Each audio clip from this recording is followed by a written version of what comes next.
Madilim pa lamang ang kalangitan nang magising si Ernesto, isang 52 taong gulang na basurero sa isang maliit na bayan. Tulad ng nakasanayan, tahimik siyang bumangon mula sa lumang papag na yari sa kawayan. Ang kanilang munting bahay ay gawa lamang sa pinagtagpi-tagping yero at lumang kahoy na napulot din niya noon sa tambakan. Mahimbing pa ang tulog ng kanyang asawang si Lorna at ng kanilang bunsong anak na si Mila. Ayaw niyang gisingin ang dalawa. Alam niyang pagod din ang mga ito sa pagtitinda ng gulay sa palengke. Tahimik siyang nagsaing ng kaunting bigas. 2 pirasong tuyong isda lamang ang kanilang ulam. Habang kumakain, hindi niya maiwasang mapatingin sa kisame na may mga butas. Balang araw, mahina niyang bulong sa sarili, makakagawa rin ako ng maayos na bahay para sa pamilya ko. Pagkatapos kumain ay isinuot niya ang kupas niyang uniporme, lumang guwantes at kupas na sombrero. Kinuha niya ang kanyang kariton at nagtungo sa mga lansangan bago pa sumikat ang araw. Kilala si Ernesto sa buong bayan bilang isang masipag at tapat na basurero. Hindi siya kailanman kumuha ng kahit isang barya mula sa mga gamit na kanyang napupulot. Kapag may pitaka, alahas o mahahalagang dokumentong nakikita sa basura, agad niya itong isinasauli sa may-ari. Marami na ang nagsabing hangal siya. Kung ako sa'yo, ibebenta ko na lang ang mga napupulot mo, minsang sabi ng isa niyang kasamahan. Ngunit lagi lamang siyang ngumingiti. Mas mahalaga ang malinis na konsensya kaysa madaling pera. Lumipas ang mga oras. Isa-isang dinaanan ni Ernesto ang iba't ibang kalye, subdibisyon at pamilihan. Mainit na ang araw ngunit hindi siya tumitigil sa paghakot ng basura. Bandang tanghali, nakarating siya sa isang lumang subdivision kung saan maraming bahay ang kasalukuyang inaayos. Napansin niyang may malaking bunton ng mga lumang kasangkapan. May sirang cabinet, lumang mesa, punit na maleta, mga kahong nabasa ng ulan, at isang kupas na leather bag na halos natatakpan na ng putik. Hindi iyon kakaiba sa paningin ng iba. Ngunit napansin ni Ernesto na kakaiba ang kalidad ng bag. Makapal ang balat nito. Matibay ang tahi. Bagamat marumi, halatang mamahalin ito noong bago pa. Napangiti siya. Magagamit pa siguro ito. Inilagay niya ang bag sa kanyang kariton kasama ng iba pang mapapakinabangang bagay. Hindi niya alam na iyon na pala ang sisimulang magpapabago sa kanyang buhay. Nang matapos ang kanyang trabaho, ay umuwi siya bago magtakip silim. Masaya siyang sinalubong ni Mila. Tay, may napulot ka na naman bang pwedeng ayusin? Oo. Ipinakita niya ang lumang bag, napangiti ang bata. Ang ganda pa pala nito. Nilinis nilang mag-ama ang bag gamit ang basahan at kaunting sabon. Habang pinupunasan ni Ernesto ang loob nito, may napansin siyang kakaibang umbok sa ilalim ng tela. Parang may nakatagong bagay. Maingat niyang hinipo ang ilalim. Mukhang may dobling sapin ng bag. Nagtinginan silang mag-ama. Ano kaya iyon, Tay? Hindi sumagot si Ernesto. Kumuha siya ng maliit na gunting. Dahan-dahan niyang tinanggal ang ilang sinulid ng lumang tahi. Unti-unting bumuka ang lihim na bahagi ng bag at doon niya nakita ang isang maliit na supot na kulay itim. Mabigat ito. Nagtaka siya. Maingat niya itong inilabas.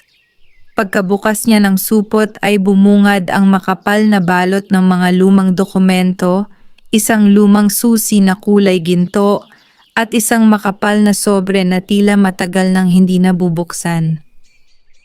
Napalunok si Ernesto. Hindi niya alam kung ano ang kanyang natagpuan. Ngunit ramdam niyang hindi ordinaryong bag ang kanyang napulot.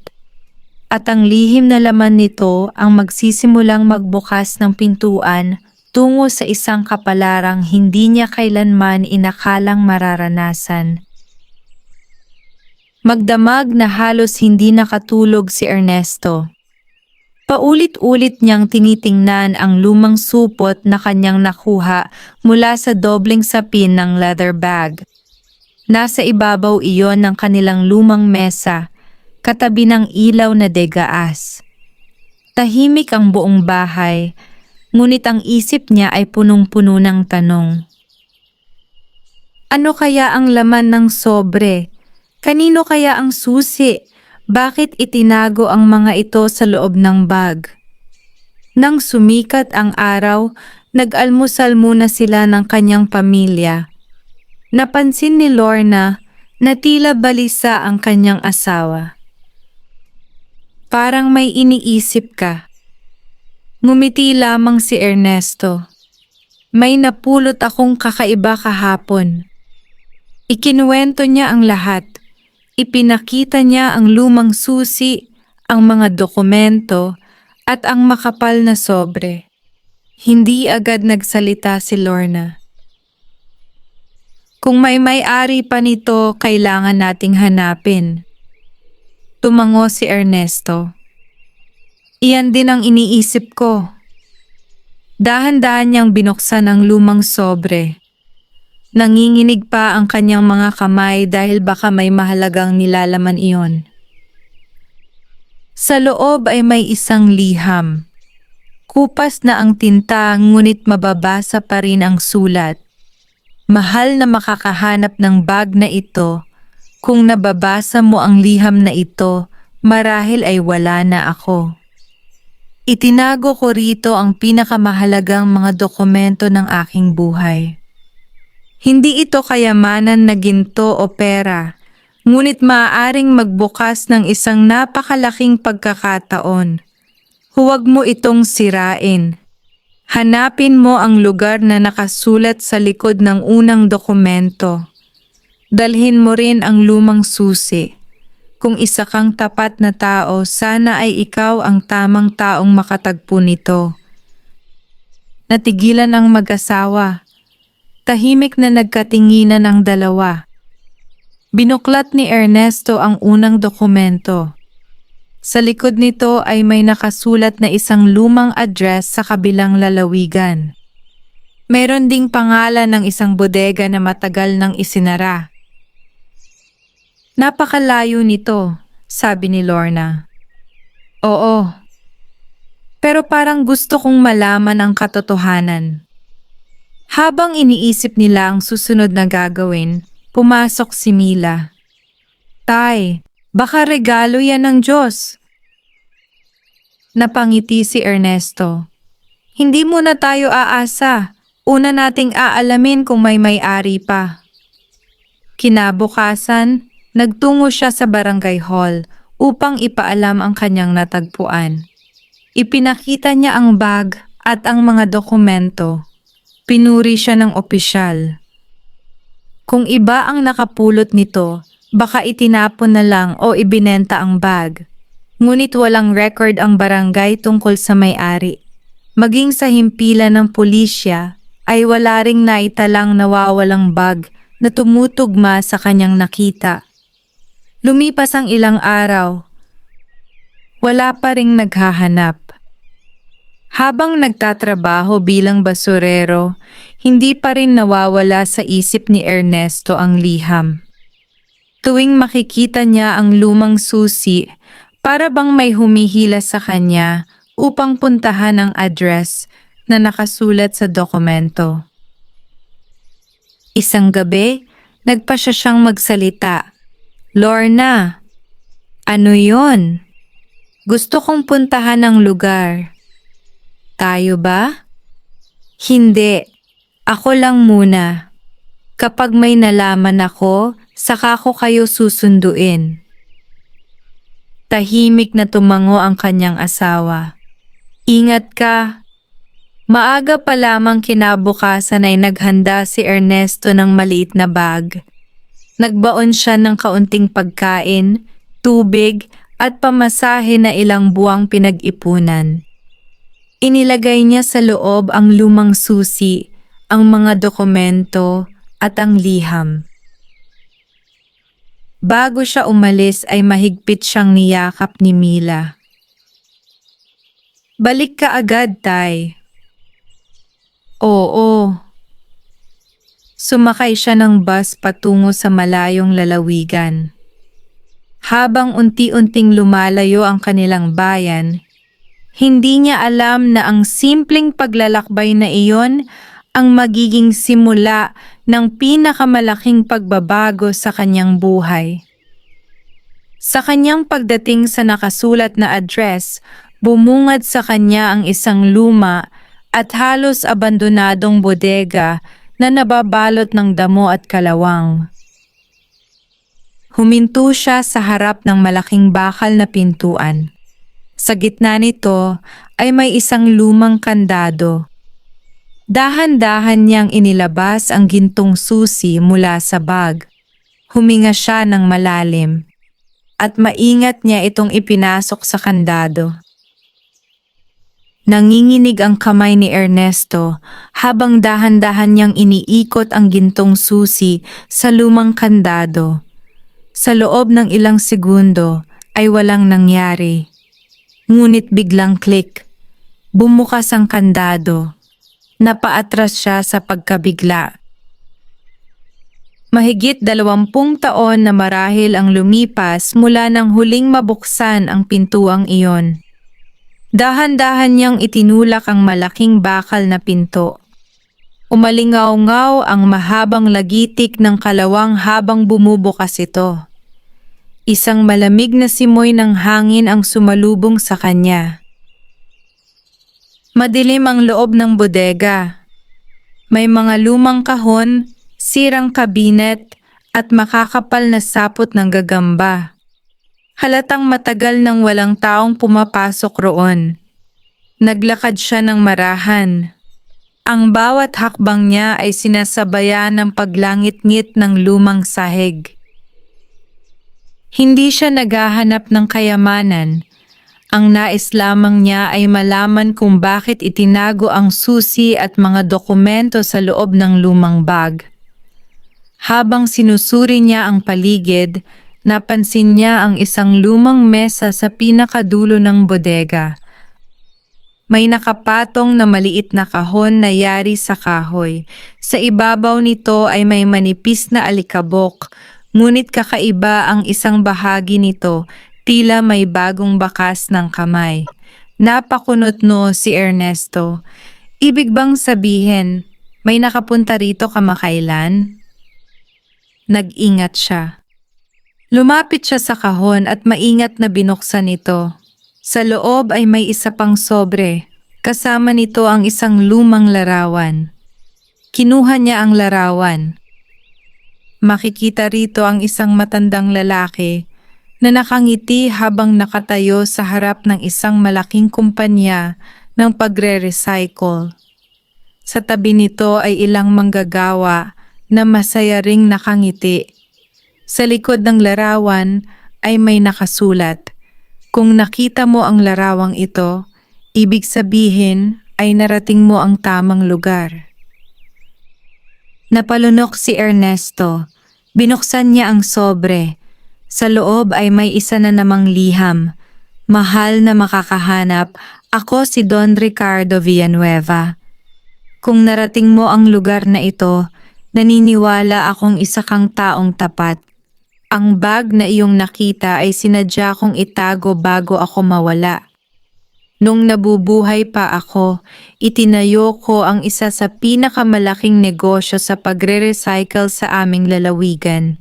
Ngunit nang ako'y magkasakit, nagsimulang mag-away-away ang aking mga kamag-anak dahil sa pera. Ayaw kong mapunta sa mga taong sakim ang bunga ng aking paghihirap. Kaya itinago ko ang pinakamahalagang dokumento ng aking kumpanya. Hindi ito simpleng kayamanan. Ito ang susi upang maibalik ang isang negosyong minsang nagbigay ng kabuhayan sa daan-daang pamilya. Kung ikaw ay tapat, hanapin mo ang abogado na ang pangalan ay nasa huling pahina ng dokumentong hawak mo. Siya lamang ang nakaaalam ng buong katotohanan. Natahimik si Ernesto. Hindi siya makapaniwala. Isang simpleng basurero lamang siya. Bakit tila siya ang itinadhana upang matagpuan ang lahat ng ito? Habang iniisip niya iyon, may narinig siyang yabag sa labas ng bodega. Napalingon siya. May dalawang lalaking papalapit. Pareho silang nakasuot ng mamahaling damit. Huminto ang mga ito sa may pintuan. "Ikaw ba ang pumasok dito?" tanong ng isa. "Opo." "Saan mo nakuha ang susi?" Ikinuwento ni Ernesto ang tungkol sa lumang bag na kanyang napulot sa basura. Nagkatinginan ang dalawang lalaki. Biglang nagbago ang kanilang mga mukha. "Ang mga dokumentong hawak mo, hindi sa iyo ang mga yan." Mahigpit na hinawakan ni Ernesto ang sobre. "Hindi ko inaangkin. Hinahanap ko lang ang tunay na may-ari." Lumapit ang isa sa mga lalaki. "Ibigay mo sa amin."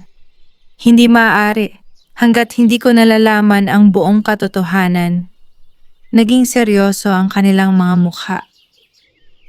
Nagkakamali ka ng taong kinakalaban. Hindi sumagot si Ernesto. Tahimik niyang inilagay sa kanyang bag ang mga dokumento. Alam niyang nagsisimula pa lamang ang isang mas malaking pagsubok. Hindi na ito tungkol sa isang lumang bag. May mga taong handang gawin ang lahat upang maagaw ang lihim na matagal nang nakatago.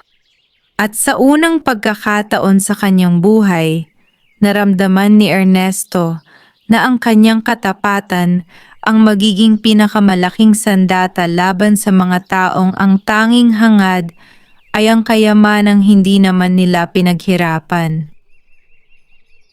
Hindi inalis ni Ernesto ang kanyang tingin sa dalawang lalaking nakaharang sa pintuan ng lumang bodega. Tahimik ang paligid. Tanging ang pag-aspas ng hangin at ang mahinang paglangit-ngit ng bakal na pinto ang maririnig. "Umalis ka na rito," malamig na sabi ng mas matangkad sa dalawang lalaki. "Hindi mo nauunawaan ang pinapasok mo." Mahigpit na hinawakan ni Ernesto ang kanyang lumang bag. "Hindi ko kukunin ang anumang hindi akin," mahinahon niyang sagot. "Pero hindi ko rin ibibigay ang mga dokumentong ito sa mga taong hindi ko kilala." Nagkatinginan ng dalawa. Maya-maya'y tumalikod sila. "Magkikita pa tayo." Pagkasabi nito ay sumakay sila sa isang itim na sasakyan at mabilis na umalis. Malalim ang naging buntong hininga ni Ernesto. Alam niyang hindi na siya ligtas. Hindi siya nag-aksaya ng oras.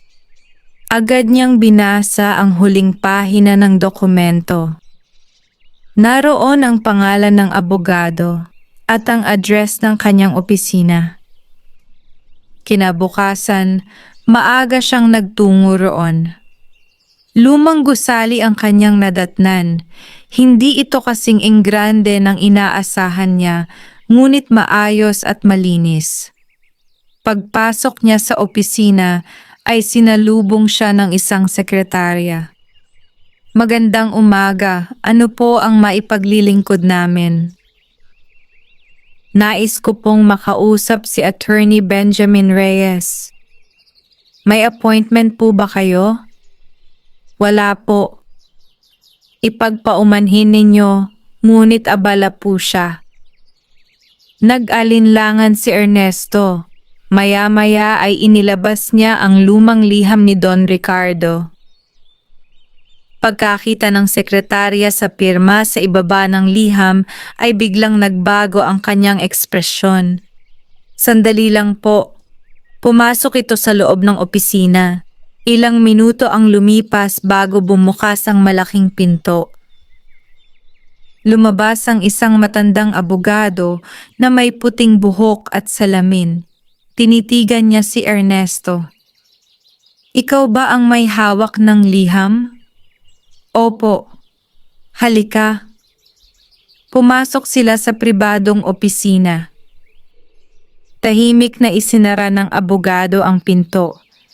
Ipakita mo sa akin ang lahat. Inilabas ni Ernesto ang lumang susi, ang mga dokumento, ang larawan, at ang mga liham. Isa-isang tiningnan ng abogado ang mga ito. Unti-unting namuo ang luha sa kanyang mga mata. Mahigit 20 taon ko itong hinintay. Nagulat si Ernesto. Kilala po ninyo si Don Ricardo? Oo. Siya ang pinakamatalik kong kaibigan. Tahimik na umupo ang abogado. Noong malubha na ang kanyang karamdaman, sinabi niyang may isang taong tapat ang makakatagpo sa kanyang itinagong bag. Hindi niya alam kung kailan iyon mangyayari, pero naniniwala siyang darating ang araw na iyon. Huminga siya ng malalim. Ikaw pala ang taong iyon. Hindi makapagsalita si Ernesto, pero isa lamang akong basurero. Ngumiti ang abogado. Iyon mismo ang dahilan kung bakit ikaw ang pinili ng tadhana. Binuksan niya ang isa sa mga dokumento. Ito ang orihinal na papeles ng Villanueva Recycling Corporation. Napatitig si Ernesto. Ibig sabihin, buhay pa ang kumpanya? Oo. Ngunit maraming taon na itong hindi napatakbo. Napakalaki pa rin ang halaga ng kumpanya. May mga lupa, bodega, makinarya at mga puhunan na nananatiling nakapangalan dito. Hindi makapaniwala si Ernesto. Kung ganoon, bakit walang kumukuha? May kondisyon. Kondisyon? Tumango ang abogado. Sa huling habilin ni Don Ricardo, hindi maaaring angkinin ng kanyang mga kamag-anak ang kumpanya hanggat hindi na ipapakita ang mga orihinal na dokumento at ang gintong susi. Napaisip si Ernesto. Ibig sabihin, kaya ako hinahabol ng 2 lalaki. Dahil malamang ay kabilang sila sa mga kamag-anak na matagal nang naghahanap sa mga dokumentong iyan. Tumango ang abogado. Ngunit may isa pang lihim. Binuksan niya ang isang maliit na metal cabinet. May inilabas siyang isang makapal na sobre na may selyo. Ito ang habilin ni Don Ricardo na bubuksan lamang kapag may dumating na taong may hawak ng susi. Dahan-dahan niya itong binuksan. Tahimik na binasa ang laman. Lumaki ang kanyang mga mata. Paulit-ulit niyang binasa ang nakasulat. Napansin niyon ni Ernesto. Attorney, ano po ang nakasaad? Dahan-dahang ibinaba ng abogado ang liham. Tumingin siya kay Ernesto. Nagulat man ako. Malinaw ang utos ni Don Ricardo. Ano po iyon? Huminga ng malalim ang abogado bago nagsalita. Ikaw ang itinalaga niyang maging bagong tagapangasiwa ng buong kumpanya. Natigilan si Ernesto. Pakiramdam niya ay huminto ang pag-ikot ng mundo. Isang simpleng basurero na biglang inalok na pamahalaan ang isang kumpanyang nagkakahalaga ng milyon-milyong piso. At hindi pa niya alam na mas mabibigat na pagsubok ang naghihintay sa kanya. Nanatiling tahimik si Ernesto matapos marinig ang sinabi ni Attorney Benjamin Reyes. Pakiramdam niya ay hindi niya kayang paniwalaan ang lahat ng nangyayari. Ilang araw lamang ang nakalipas. Isa siyang karaniwang basurero na ang iniisip ay kung paano pagkakasyahin ang kakarampot na kinikita para sa pagkain ng kanyang pamilya. Ngayon, nasa harapan siya ng isang abogado na nagsasabing siya ang itinalagang mamahala sa isang kumpanyang nagkakahalaga ng milyon-milyong piso. Attorney, mahina niyang sabi, baka may pagkakamali. Umiling ang matandang abogado. Walang pagkakamali. Malinaw ang huling habilin ni Don Ricardo. Iniabot niya ang liham kay Ernesto. Maingat niyang binasa ang bawat salita.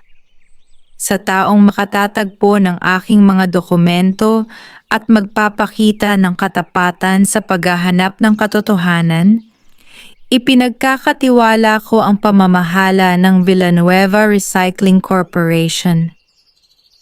Hindi ko ibinibigay ito bilang gantimpala sa swerte, kundi bilang pagkilala sa kanyang mabuting puso. Napayuko si Ernesto. Hindi niya alam kung matutuwa siya o matatakot. Paano ko pamamahalaan ang isang kumpanya? Hindi nga ako nakapagtapos ng kolehiyo. Ngumiti si Attorney Reyes. Maraming negosyong bumagsak kahit pinamunuan ng matatalino. At marami ring umunlad dahil sa isang taong may katapatan, sipag at malasakit. Tahimik na napaisip si Ernesto. Naalala niya ang kanyang ama na dati ring mangangalakal ng mga bote at bakal. Lagi nitong sinasabi, ang pangalan ng tao ang tunay niyang kayamanan. Kapag nawala ang tiwala ng iba sa iyo, wala ka nang natitirang halaga. Makalipas ang ilang oras ng pag-uusap, ipinaliwanag ng abogado ang kalagayan ng kumpanya. Mayroon pa itong malalawak na lupain. May mga lumang bodega. May mga makinaryang maaari pang maayos. May pondo sa bangko na hindi pa nagagalaw dahil sa alitan ng mga tagapagmana. Ngunit marami ring utang na kailangang isaayos at mga legal na proseso na dapat tapusin. Hindi ito magiging madali, sabi ng abogado. Tinatanggap ko. Ngunit bago pa man sila makapagpatuloy, may kumatok ng malakas sa pintuan ng opisina. Pumasok ang sekretarya. Attorney, narito po sina Marco at Victor Villanueva. Nagkatinginan sina Ernesto at Attorney Reyes. Sila ang dalawang lalaking nakita mo sa bodega, bulong ng abogado. Pinapasok ang dalawa. Pagpasok pa lamang ay masama na ang tingin nila kay Ernesto. Kaya pala narito ka, malamig na sabi ni Marco. Lumapit si Victor sa mesa. Attorney, ang mga dokumentong iyon ay pag-aari ng aming pamilya. Kalmadong sumagot ang abogado. Kung ganoon, bakit hindi ninyo ito nahanap sa loob ng 20 taon? Walang naisagot ang magkapatid. Ang habilin ni Don Ricardo ay malinaw. Ang taong nakatagpo ng mga dokumento at sumunod sa lahat ng kanyang iniwang tagubilin ang siyang magiging tagapangasiwa ng kumpanya. Nag-init ang ulo ni Marco. Isang basurero ang mamamahala sa negosyo ng aming pamilya? Tahimik lamang si Ernesto. Hindi ko ito hiningi, mahinahon niyang sagot. Lumabas ka na lang sa usaping ito at babayaran ka namin. Inyong pera ay hindi ko kailangan. Magkano ang gusto mo? Umiling si Ernesto. Hindi ko ipinagbibili ang aking konsensya. Lalong nagdilim ang mukha ng magkapatid. Pagbabayaran mo ito. Pagkaalis nila ay napabuntong hininga ang abogado. Simula pa lamang ito. Lumipas ang ilang araw. Umuwi si Ernesto sa kanilang bayan upang ibalita ang lahat sa kanyang pamilya. Hindi makapaniwala si Lorna. Akala niya ay nananaginip lamang ang kanyang asawa. Ngunit nang makita niya ang mga dokumento at marinig ang paliwanag ng abogado sa telepono, napaluha siya. Talagang may awa ang Diyos. Ngumiti si Ernesto. Hindi pa tayo mayaman. Marami pa tayong haharapin. Kinabukasan ay bumalik siya sa trabaho bilang basurero. Nagulat ang kanyang mga kasamahan. Akala namin yayaman ka na at titigil ka na. Ngumiti lamang siya. Hindi pa. Hanggat wala pang malinaw ang lahat, gagawin ko pa rin ang trabaho ko. Lalong humanga sa kanya ang mga tao. Hindi nagbago ang kanyang pag-uugali. Patuloy siyang gumigising ng madaling araw. Patuloy siyang naglilinis ng mga lansangan. Patuloy siyang ngumingiti sa bawat taong kanyang nakakasalubong. Hindi niya alam na mula sa kabilang kalsada ay may isang itim na sasakyan na matagal nang nakamasid sa kanya. Sa loob nito ay sina Marco at Victor. Hindi siya sumusuko, sabi ni Victor. Hindi bale, malamig na sagot ni Marco. Kung hindi natin siya mabibili, sisiguraduhin nating hindi na niya maaabot ang kumpanyang iyon. Madaling araw pa lamang ay nagising na si Ernesto. Tulad ng nakasanayan, naghanda siya ng simpleng almusal para sa kanyang pamilya. Pinilit niyang maging normal ang lahat, kahit alam niyang unti-unti nang nagbabago ang takbo ng kanyang buhay. Habang kumakain, napansin ni Lorna na tahimik ang kanyang asawa. May iniisip ka na naman, ngumiti si Ernesto. Hindi ko lang maiwasang mag-alala. Ayokong madamay kayo sa problemang ito. Hinawakan ni Lorna ang kanyang kamay. Ano man ang mangyari, pamilya tayo. Sama-sama nating haharapin. Tumango si Ernesto. Matapos magpaalam, itinulak niya ang kanyang kariton at nagsimulang mangolekta ng basura. Habang naglalakad siya sa isang tahimik na kalye, napansin niyang may itim na sasakyan na tila sumusunod sa kanya. Hindi niya ito pinansin. Ngunit nang lumiko siya sa kabilang kalsada, naroon pa rin ang sasakyan. Napabuntong hininga siya. Tila hindi pa sila sumusuko. Nagpatuloy siya sa trabaho na parang walang napapansin. Bandang tanghali, habang naghihiwalay siya ng mga bote at bakal sa isang junk shop, isang batang lalaki ang lumapit sa kanya. Kuya Ernesto, lapit ka. May iniabot ang bata na maliit na sobre. May nagpabigay po nito. Babae po ba o lalaki? Hindi ko po kilala, umalis agad. Pagkabukas ni Ernesto ng sobre ay bumungad ang isang maikling sulat. Tumigil ka na habang may oras pa. Hindi mo alam ang lakas ng mga taong iyong kinakalaban. Walang lagda ang liham. Tahimik niya itong itinupi at inilagay sa bulsa. Pagkatapos ng trabaho ay dumiretso siya sa opisina ni Attorney Reyes. Ipinakita niya ang sulat. Napakunot noo ang abogado. Hindi na ito simpleng pananakot. Ano po ang dapat kong gawin? Huwag kang matakot pero huwag ka ring magpabaya. Ilang sandali pa ay may inilabas na folder ang abogado. Nais kong ipakita sa iyo ang tunay na kalagayan ng kumpanya. Binuksan niya ang folder. Naroon ang mga tala ng negosyo ni Don Ricardo. May mga larawan ng malalaking bodega. May mga talaan ng mga empleyadong nawalan ng trabaho nang magsara ang kumpanya. May mga liham mula sa mga pamilyang nawalan ng kabuhayan. Habang binabasa iyon ni Ernesto, lalong bumigat ang kanyang dibdib. Hindi lang pala negosyo ang nakataya. Hindi, sagot ng abogado. Kapag naibalik ang kumpanyang ito, daan-daang pamilya ang maaaring magkaroon muli ng trabaho. Tahimik na tumango si Ernesto. Kung ganoon, mas lalo kong ipaglalaban ito. Napangiti ang abogado. Iyan mismo ang ugaling nakita ni Don Ricardo. Kinabukasan ay nagtungo sila sa pangunahing bodega ng kumpanya. Bagamat luma na ang gusali, matibay pa rin ang pundasyon nito.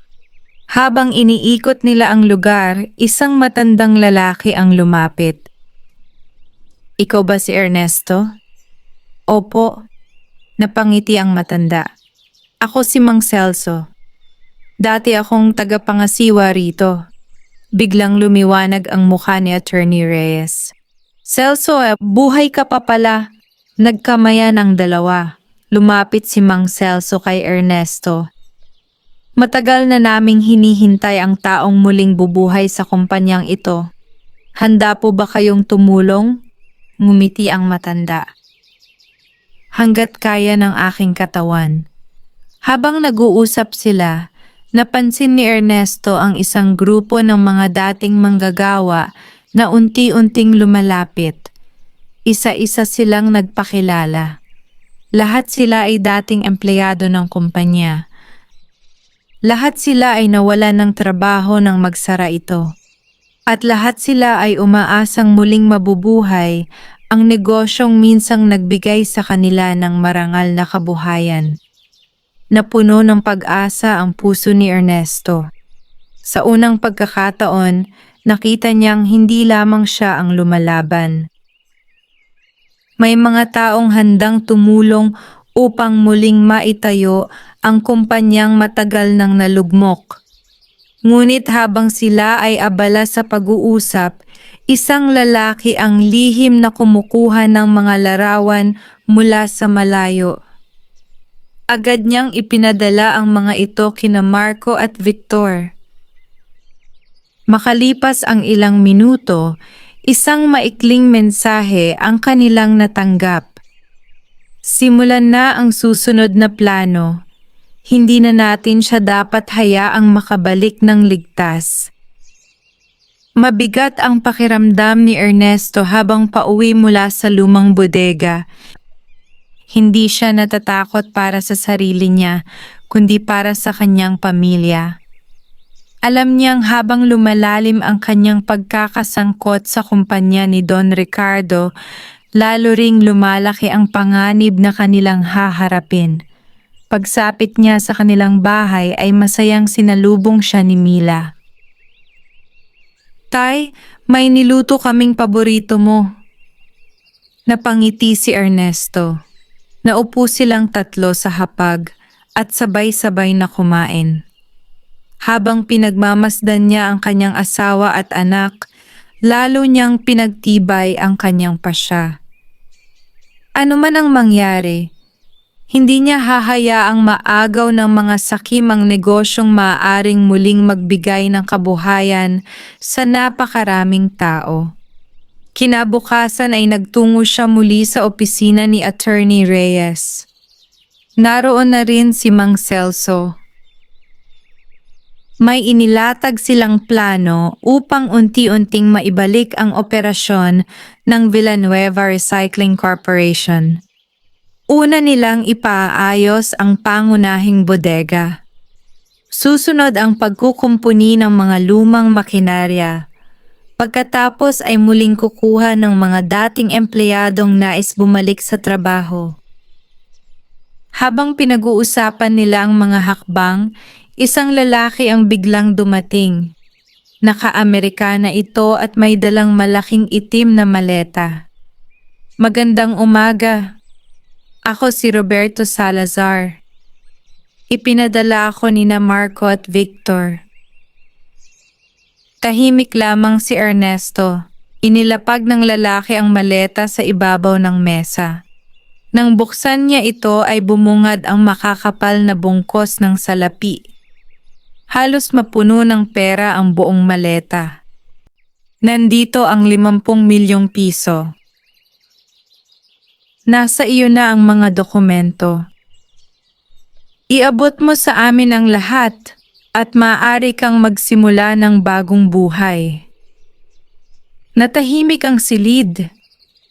Hindi pa kailanman nakakita si Ernesto ng ganoong kalaking halaga ng pera. Naalala niya ang kanilang sirang bahay. Ang mga panahong kulang sila sa pagkain. Ang mga gabing hindi siya makatulog dahil walang pambayad sa matrikula ng kanyang anak. Madali sanang tanggapin ang alok. Isang pirma lamang, isang desisyon lamang. Ngunit bigla niyang naalala ang mga salitang itinuro ng kanyang ama. Ang perang galing sa panlilinlang ay hindi kailanman magdadala ng tunay na kapayapaan. Dahan-dahan niyang isinara ang maleta. Pasensya na. Hindi ko ito matatanggap. Nagulat ang lalaki. Sigurado ka ba? Oo. Alam mo bang isang basurero ka lang? Ngumiti si Ernesto. Oo. At ipinagmamalaki ko yon. Marangal ang paghahanap buhay ko. Mas gugustuhin kong magtulak ng kariton habang buhay kaysa yumaman sa maling paraan. Napailing ang lalaki. Pinagsisisihan mo ang desisyong ito. Kung iyon ang kapalit ng malinis na konsensya, handa akong tanggapin. Tahimik na isinara ng lalaki ang maleta. Naiparating ko na ang alok. Ngayon ay kayo na ang bahala sa magiging bunga. Pagkaalis nito ay humanga sina Attorney Reyes at Mang Celso. Ernesto, sabi ng abogado. Ngayon ko lubos na napatunayang tama ang naging pasya ni Don Ricardo. Lumipas ang ilang linggo. Unti-unti nang inaayos ang lumang bodega. Nagbabalikan ang ilang dating manggagawa. Naglilinis sila ng paligid, nagkukumpuni ng mga makina at naghahanda upang muling simulan ang operasyon. Hindi man mabilis ang kanilang pag-unlad, puno naman ng pag-asa ang bawat isa. Ngunit sa kabilang panig ng bayan, nagngingit-ngit sa galit sina Marco at Victor. Ipinahiya tayo ng basurerong iyon. Hindi na uubra ang pakiusap. Hindi na rin uubra ang pera. Tahimik na tumayo si Marco. May kinuha siyang telepono. Tumawag siya sa isang taong matagal na niyang kakilala. Pagkatapos ng maikling pag-uusap, ay sinabi lamang niya ang isang pangungusap. Gusto kong mawala si Ernesto sa landas natin. Pagkababa niya ng telepono ay ngumiti siya. Isang ngiting puno ng kasamaan. Samantala, walang kaalam-alam si Ernesto na may isang mapanganib na tao na ang papunta sa kanilang bayan upang isakatuparan ng utos na iyon. Lumipas ang ilang araw matapos tanggihan ni Ernesto ang alok na 50 milyong piso. Patuloy pa rin siyang gumigising bago magbukang liwayway upang magtrabaho bilang basurero. Kahit unti-unti nang nabubuhay ang Villanueva Recycling Corporation, hindi niya iniwan ang kanyang dating hanapbuhay. Para sa kanya, ang pagiging basurero ang nagturo sa kanya ng sipag, tiyaga, at katapatan. Isang umaga, habang naglilinis siya ng isang kalye, may isang mamahaling sasakyan ang huminto sa kanyang harapan. Bumaba rito ang isang matandang babae na may maayos na pananamit. Lumapit ito kay Ernesto. "Ikaw ba si Ernesto?" "Opo." Matagal siyang tinitigan ng matanda. Pagkaraan ng ilang sandali ay ngumiti ito. "Sa wakas, nakita rin kita." Nagulat si Ernesto. "Kilala po ba ninyo ako?" "Hindi pa. Pero matagal na kitang hinahanap." Lalong nagtaka si Ernesto. Ipinakilala ng babae ang kanyang sarili. "Ako si Doña Isabel Villanueva." Nang marinig ang apelidong Villanueva, ay agad siyang napatingin. "Kapatid ako ni Don Ricardo." Napayuko si Ernesto bilang paggalang. "Narinig ko na po ang tungkol sa inyo." Huminga ng malalim si Doña Isabel. "Hindi ako kabilang sa mga taong nag-agawan sa kayamanan ng aking kapatid. Noong magsimula ang alitan sa aming pamilya, pinili kong lumayo." "Tama ang ginawa ninyo," sagot ni Ernesto. Umiling ang matanda. "Hindi.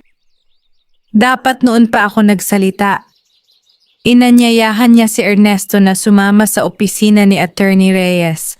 Pagdating nila roon ay agad silang sinalubong ng abogado.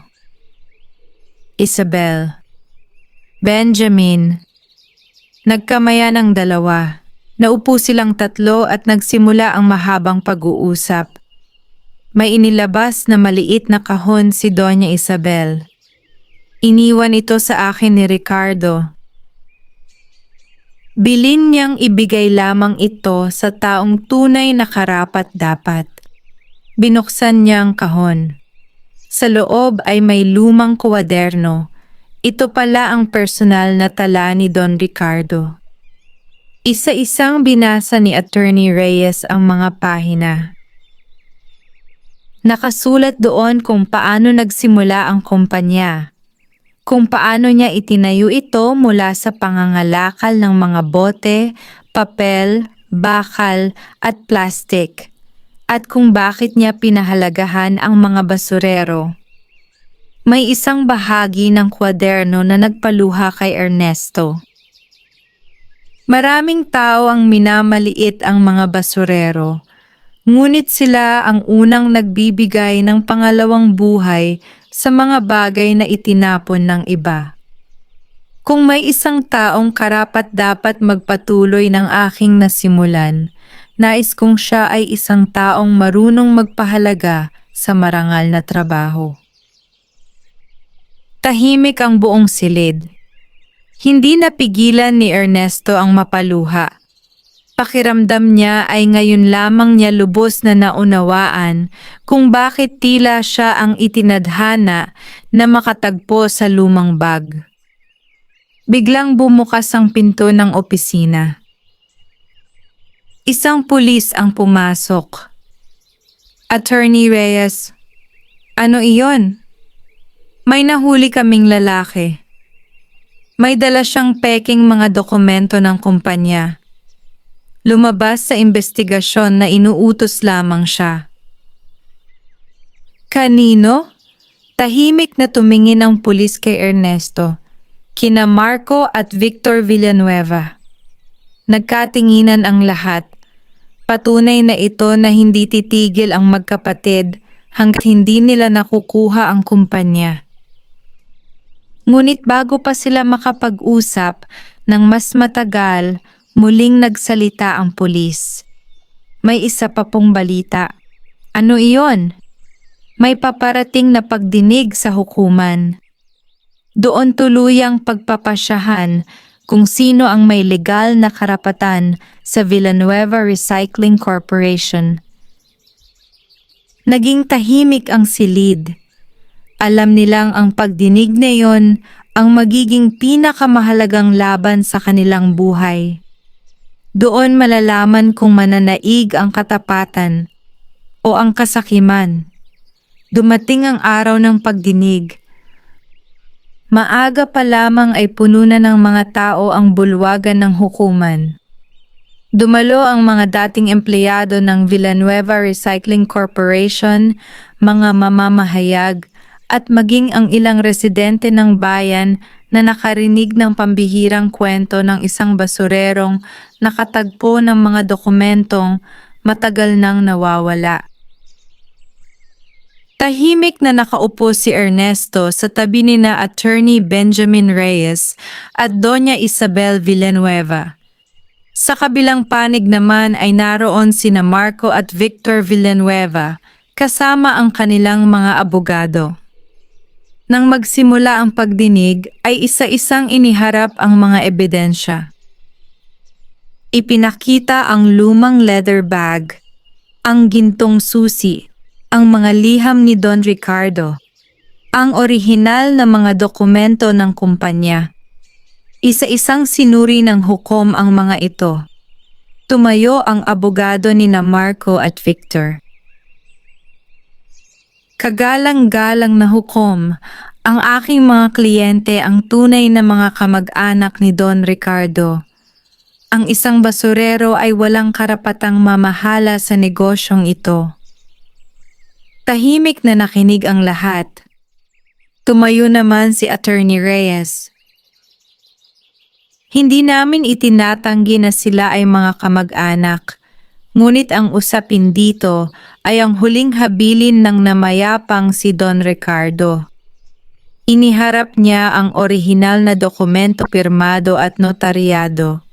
Malinaw na nakasaad doon na ang sinumang makatagpo ng mga dokumento maipakita ang gintong susi at mapatunayan ng kanyang katapatan ay siyang magiging bagong tagapangasiwa ng kumpanya.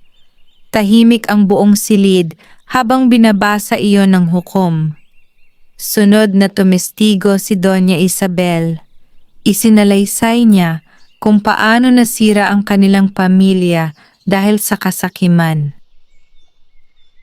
Inamin niyang sina Marco at Victor ang nanguna sa pag-aagawan sa kayamanan ni Don Ricardo habang ito ay may malubhang karamdaman. Mariin niyang sinabi na hindi sila ang nais pagkatiwalaan ng kanyang kapatid. Pagkatapos ay tinawag si Mang Celso. Isinalaysay niya ang mga tao ng pagsisikap ni Don Ricardo upang maitayo ang kumpanya at kung paano nito pinahahalagahan ang mga manggagawa. Hindi kailanman sinukat ni Don Ricardo ang tao sa yaman, wika niya. Sinukat niya ito sa katapatan. Sa huli ay si Ernesto ang tinawag upang tumestigo. Tumayo siya sa harap ng hukom. Mr. Ernesto, tanong ng hukom, nang matagpuan mo ang bag, bakit hindi mo itinago ang mga dokumento para sa sarili mong kapakinabangan? Sandaling natahimik si Ernesto bago sumagot. Dahil hindi yun akin. Kahit alam mong maaari kang yumaman? Opo. Bakit? Huminga siya ng malalim. Buong buhay po akong naging mahirap. Pero itinuro sa akin ng aking mga magulang na ang kahirapan ay hindi dahilan para magnakaw o magsinungaling. Mas gugustuhin kong matulog sa maliit naming bahay ng payapa kaysa mamuhay sa malaking mansyon na puno ng kasinungalingan. Natahimik ang buong hukuman. Maging ang ilang naroon ay hindi napigilang mapaluha. Pagkatapos ng mahabang pagdinig ay pansamantalang lumabas ang hukom upang pag-aralan ang lahat ng ebidensya. Halos 1 oras ang lumipas. Muling bumalik ang hukom sa kanyang upuan. Tumayo ang lahat. Binuksan niya ang makapal na folder ng desisyon.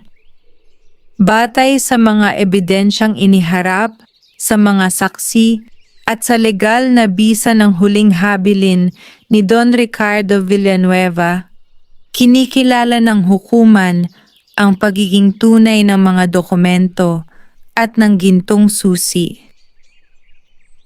Huminto siya sandali. Lumalabas din sa investigasyon na sina Marco at Victor Villanueva ay nagtangkang gumamit ng peking mga dokumento at nagsagawa ng pananakot upang maagaw ang kumpanya. Namutla ang magkapatid. At sa wakas ay binigkas ng hukom ang pinakahihintay na pasya.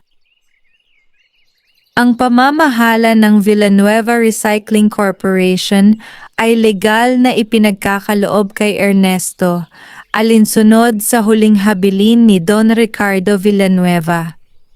Umalingaw-ngaw ang palakpakan sa loob ng hukuman. Napayakap si Lorna kay Ernesto habang lumuluha sa tuwa. Nakangiting lumapit sina Mang Celso at Doña Isabel upang batiin siya. Ngunit habang nagdiriwang ang lahat, tahimik na yumuko sina Marco at Victor. Alam nilang tuluyan na nilang nawala ang kumpanyang matagal nilang pinagnasaan. Samantala, si Ernesto ay tumingala lamang at tahimik na nagpasalamat. Hindi pa siya milyonaryo sa kanyang isip.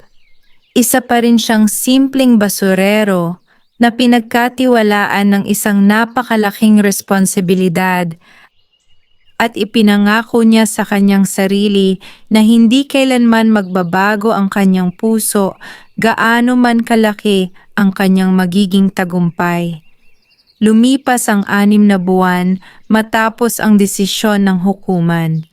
Unti-unting nabuhay muli ang Villanueva Recycling Corporation.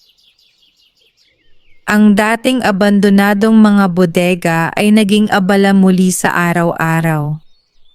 Ang mga sirang makinarya ay naayos at muling umandar. Dumating ang mga truck na puno ng mga recyclable na materyales mula sa iba't ibang bayan. Isa-isang bumalik ang mga dating empleyado. May mga bagong manggagawa ring natanggap. Sa loob lamang ng ilang buwan, mahigit 300 pamilya ang muling nagkaroon ng hanap buhay. Sa unang araw ng opisyal na pagbubukas ng kumpanya, inimbitahan ni Ernesto ang lahat ng empleyado. Hindi siya nagsuot ng mamahaling Amerikana. Simple lamang ang kanyang puting polo at maitim na pantalon. Nang tumayo siya sa harap ng lahat, ay nagsimula siyang magsalita. Ang kumpanyang ito ay hindi para sa akin lamang. Ang kumpanyang ito ay para sa lahat ng taong nagsumikap at hindi nawalan ng pag-asa. Nagpalakpakan ang mga manggagawa, nagpatuloy siya. Alam kong marami sa inyo ang nawalan ng trabaho noon. Simula ngayon, sisikapin nating bumuo ng isang kumpanyang may malasakit sa bawat empleyado. Tinupad niya ang kanyang pangako. Itinaas niya ang sahod ng mga manggagawa ayon sa kakayahan ng kumpanya. Nagbigay siya ng libreng uniforme at kagamitan sa trabaho. Nagkaroon ng scholarship para sa mga anak ng empleyado. Naglaan siya ng pondo para sa kanilang kalusugan at emergency assistance. Hindi nagtagal ay nakilala ang kumpanya bilang isa sa pinakamahusay na recycling companies sa rehiyon. Dumami ang kanilang mga kliyente, lumawak ang kanilang operasyon, lumaki rin ang kita ng kumpanya. At sa unang pagkakataon sa kanyang buhay, opisyal nang naging milyonaryo si Ernesto. Ngunit kahit milyonaryo na siya, hindi siya nagbago. Tuwing linggo ng umaga, makikita pa rin siyang naglilinis sa paligid ng kanilang dating komunidad. Minsan ay nagtutulak pa rin siya ng kariton, hindi dahil kailangan niya, kundi upang ipaalala sa kanyang sarili kung saan siya nagsimula. Marami ang nagtatanong, bakit hindi mo ibenta ang lumang kariton mo? Ngumingiti lamang siya. Ito ang nagpapaalala sa akin na ang dangal ay hindi nasusukat sa laki ng pera. Ilang buwan pa ang lumipas. Ipinagawa niya ang isang maayos na bahay para kina Lorna at Mila. Hindi ito sobrang ingrande, ngunit matibay, maaliwalas at puno ng pagmamahalan. Hindi rin niya kinalimutan ang kanyang dating mga kasamahan sa pangongolekta ng basura. Nagpatayo siya ng isang kooperatiba para sa mga basurero at junk shop workers. Binigyan sila ng maayos na kagamitan, safety equipment, at pagkakataong magkaroon ng mas mataas na kita. Marami ang nakaahon sa kahirapan dahil sa programang iyon. Isang araw ay muling nagtungo si Ernesto sa lugar kung saan niya unang nakita ang lumang leather bag. Tahimik niyang pinagmasdan ang bunton ng mga lumang gamit. Napangiti siya. Kung hindi niya pinulot ang bag na iyon, kung hindi siya naging tapat, kung nagpasilaw siya sa suhol, marahil ay hindi niya mararating ang buhay na mayroon siya ngayon. Tahimik siyang tumingala sa langit. Maraming salamat, Don Ricardo. Maraming salamat sa pagtitiwala. At higit sa lahat, salamat sa Diyos sa pagkakataong baguhin hindi lamang ang aking buhay, kundi pati ang buhay ng maraming pamilya. Habang naglalakad pa uwi, may isang batang basurero ang lumapit sa kanya. Kuya Ernesto, ano iyon? Balang araw. Gusto ko rin pong maging katulad ninyo. Lumuhod si Ernesto upang mapantayan ang bata. Huwag mong hangaring maging katulad ko. Magsikap kang maging mabuting tao. Kapag tapat ka, masipag ka, at marunong kang tumulong sa kapwa, darating din ang tamang biyaya sa tamang panahon. Masayang ngumiti ang bata. Habang papalubog ang araw, sabay silang naglakad sa kalsada. Si Ernesto, ang dating basurerong minamaliit ng marami, ay naging simbolo ng pag-asa at katapatan. Pinatunayan niyang ang tunay na kayamanan ay hindi nagsisimula sa perang hawak ng tao, kundi sa mabuting puso, malinis na konsensya, at marangal na pamumuhay. At ang isang lumang bag na itinuring ng iba bilang walang halaga ang naging daan upang mabago ang kanyang kapalaran at ang kinabukasan ng napakaraming tao. Wakas.